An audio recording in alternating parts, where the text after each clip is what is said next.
Bonjour. Dans cette vidéo, on va apprendre quelque chose de vraiment différent. Alors, je vous explique. Alors, dernièrement, on devrait faire des vidéos de mathématiques et on a réalisé qu'on veut faire quelque chose de différent pour aujourd'hui. Quelque chose qui est vraiment bon. Je vous explique. Quand on pense souvent à la chimie, on pense souvent à des réactions chimiques aux molécules. Mais vous ne savez pas comment les identifier. Vous ne savez pas comment les mettre dans chaque bon endroit. C'est dans lequel je vais vous présenter le tableau périodique. On va commencer par cela aujourd'hui. On va apprendre comment l'identifier et dans quelle propriété de gaz va se situer. Alors, ici on a un tableau. Moi je veux que vous vous concentrez seulement au tableau et pas au reste. Dans le tableau, on a plusieurs de particules. On a plusieurs. Alors, je vais vous expliquer c'est quoi. Le tableau périodique est une organisation systématique des éléments connus. Les éléments sont organisés de façon à montrer une tendance dans leurs propriétés physiques et chimiques. Alors, cette vidéo va parler un petit peu de la physique. Un tableau périodique est appelé ainsi car les propriétés semblantes d'éléments ont été observées à intervalles réguliers. Alors, la première fois qu'on a inventé le tableau périodique, ça ne ressemblait même pas à ça. Il fallait le modifier, le tableau périodique, plusieurs fois lorsqu'on avait la bonne réponse, jusqu'à lorsqu'on a eu la bonne. La dernière fois modifiée, ça ressemblait à cela. On va apprendre comment identifier. Alors, dans le tableau périodique, on observe plusieurs choses. Premièrement, on observe les couleurs. Pourquoi on mettons des couleurs? Parce que, genre, on peut mettre seulement blanc et noir. Ben non. Ces couleurs ont quelque chose de particulier. Ils servent à identifier de quelle propriété de gaz s'agit-il. Mais premièrement, on va apprendre à comment identifier. Alors ici, on voit un élément hydrogène. Je vais vous le recopier pour vous dans le tableau. Premièrement, on a le symbole. Le symbole indique de quel correspond. On va mettre le H pour hydrogène. Vous observerez que le type de couleur est loin comparé au nitrogène, oxygène et carbone.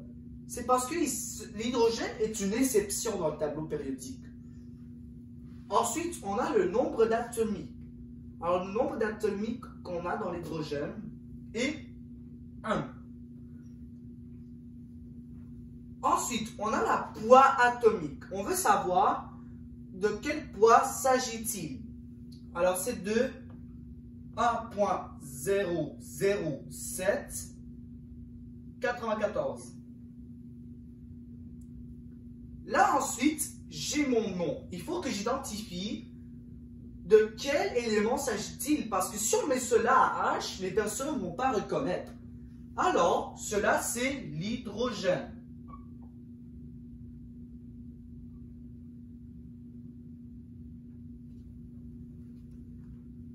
Et ce qui me reste, c'est le nombre d'électrons par couche. Le nombre d'électrons par couche, vous pensez que ça va être ici.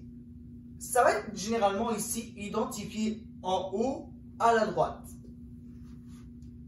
Ça, c'est comment on va identifier un élément de la tableau périodique.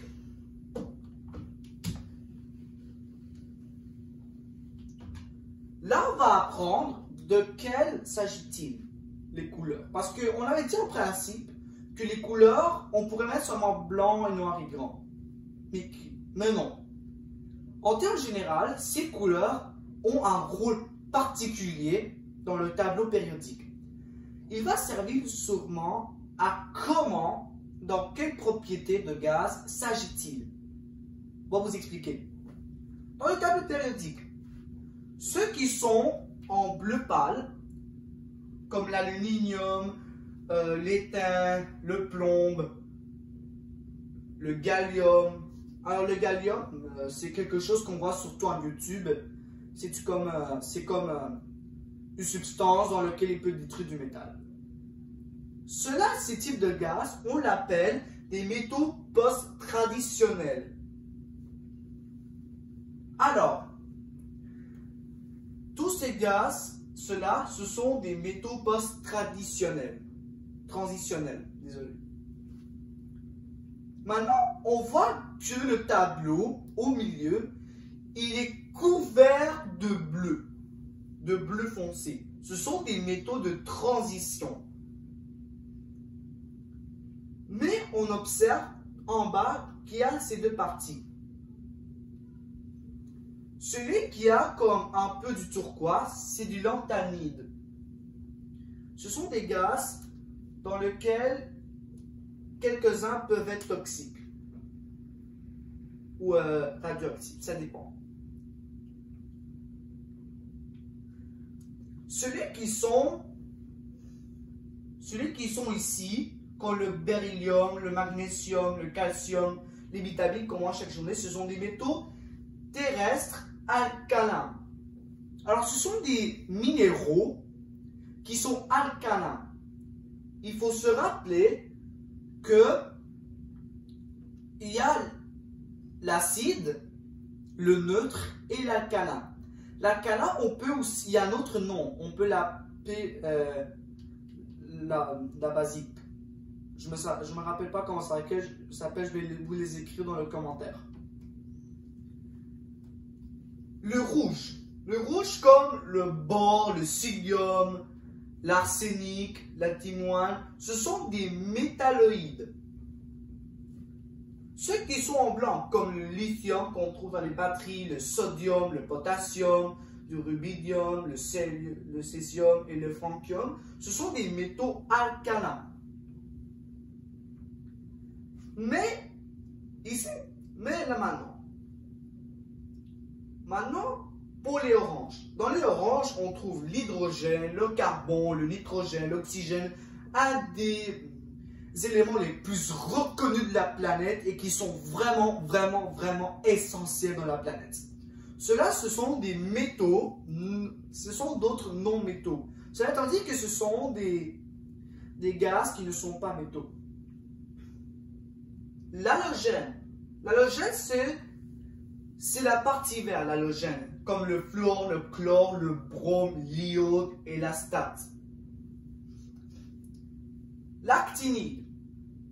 L'actinide, c'est ce qui trouve en bas le mauve foncé après les lanthanides.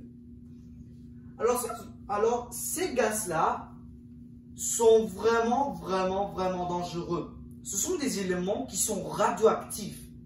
Parce que si vous observez, vous allez voir comme des petits symboles.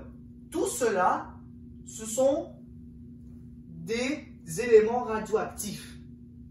Et sont vraiment dangereux. On voit dans le gris. Dans le gris, on voit le hélium, le néon, l'argon, le krypton, le xénon et le radon. Cela, ce sont des gaz nobles. C'est tout ce qui se trouve en gris.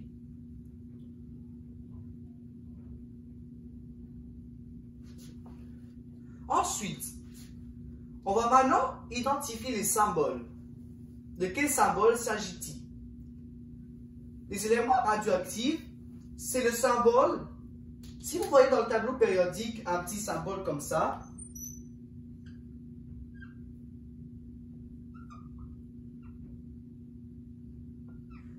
c'est que ces éléments-là, ils sont dangereux. Cela étant dit, je vais vous donner des exemples des éléments, des gaz qui sont des éléments radioactifs. On va trouver surtout l'actinium, le thorium, l'uranium, le curium. Ce sont des gaz qui sont tellement dangereux et radioactifs que si on les met par terre, ils peuvent s'exploser immédiatement. C'est tellement dangereux que parfois, dans quelques dynamites, des TNT, on met ces gaz actinés parce qu'on sait qu'ils sont radioactifs. Cela étant dit qu'ils sont explosifs en même temps.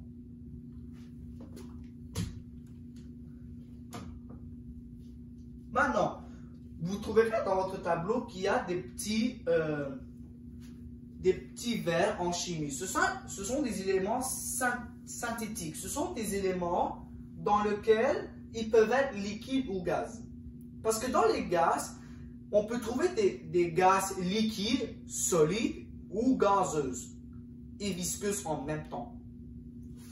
Ensuite, on a du H. Le H, vous allez trouver dans quelque part dans le tableau périodique. Il se trouve quelque part dans le tableau. Cela, ce sont des éléments gazeux. Cela veut dire que ce sont des gaz qui ne sont pas liquides. Dans le tableau, vous observez des symboles qui sont en jaune.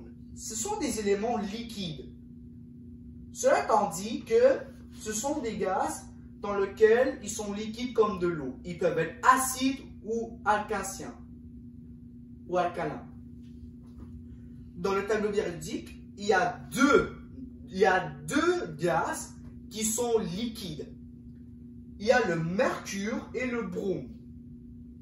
Ce sont les deux gaz exceptionnels qui ont des substances liquides. Et finalement, on trouve le li. Le li, on va le trouver quelque part dans le tableau périodique. Cela, ce sont des substances solides. Parce que dans la vraie vie, il y a des gaz qui peuvent être vraiment solides. Et oui. Par exemple, on a des liquides newtoniens. Les liquides newtoniens, si vous allez dans YouTube, vous allez voir comme des personnes qui marchent dans ce type de liquide. Ce liquide, se l'appelle le liquide newtonien. Le liquide newtonien s'agit de lorsqu'on compresse le liquide fort, ça devient solide. Mais quand on le laisse pour quelque temps, la magie s'en vient. Ça devient liquide. C'est du fluide newtonien en termes généraux. Bon, on va devoir s'arrêter pour aujourd'hui. J'espère que vous avez aimé cette vidéo. N'oubliez pas de l'abonner et cliquer dans les commentaires quelle vidéo je pourrais faire demain, car demain j'ai congé. Alors, on se voit dans la prochaine vidéo et à bientôt.